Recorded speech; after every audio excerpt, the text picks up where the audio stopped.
हा जेवढी असेल लांबी, ही जेवढी लांबी आहे त्या तेवढीच लांबी इकडनं घ्यायची.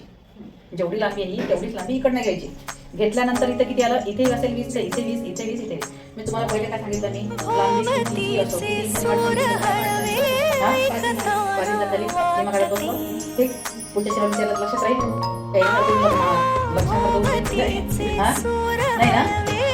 आता माहित आहे ना, आता तुम्हाला हात नंबर म्हणणार का नाही ना. आता नंतर किती घ्यायचं इथे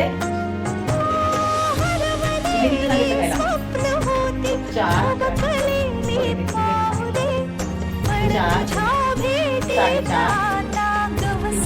5. आता 4 केव्हा घ्यायचं, जेव्हा लहान मुलीचं असेल तर 4, मीडियम कपडे असेल तर 4.5, लहान असेल तर 5. आता तुम्ही म्हणाल की लहान मुलीचं 4, मीडियम मध्ये 4 आणि 4.5 आणि अर्ध सेंचं कसं काय होतं. मला मी जेव्हा कॉलेजवर गेली होती दारव्याला, दारव्याला गेली होती मी, तेव्हा मला कॉलेजवर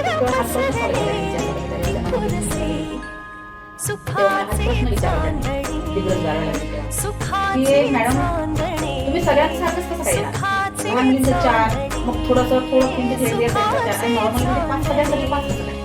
मग मला डेट जाता लागेल. त्यांना मी एक कापड आणायला लावला, एक पेपर आणायला लावला, कारण जेवढी आपली जास्त लांबी वाढेल तेवढी आपली घडी पण वाढते ना, तेवढा हा पण भाग वाढते ना, हा पण भाग वाढते ना तेवढाच.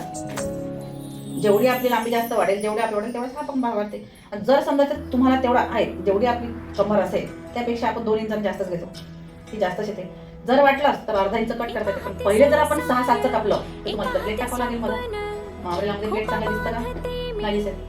आणि जर तुम्हाला फुल साईज घेर करायचा असेल तर डबल फुल साईज काढायचा. म्हणजे डबल फुल साईज म्हणजे ही 2 बाजू फुल साईजची, ही 2 बाजू फुल साईजची, आणि मधात आपला त्रिकोणी कापून त्याच्या प्लेट टाकायचा. तो येते असा येते तो वेगळा भाग, जो मी छोटीचा शिवलेला मागच्या तिच्या वाढदिवसाला ब्लॅक वाला खूप मोठा घेर आहे त्याचा.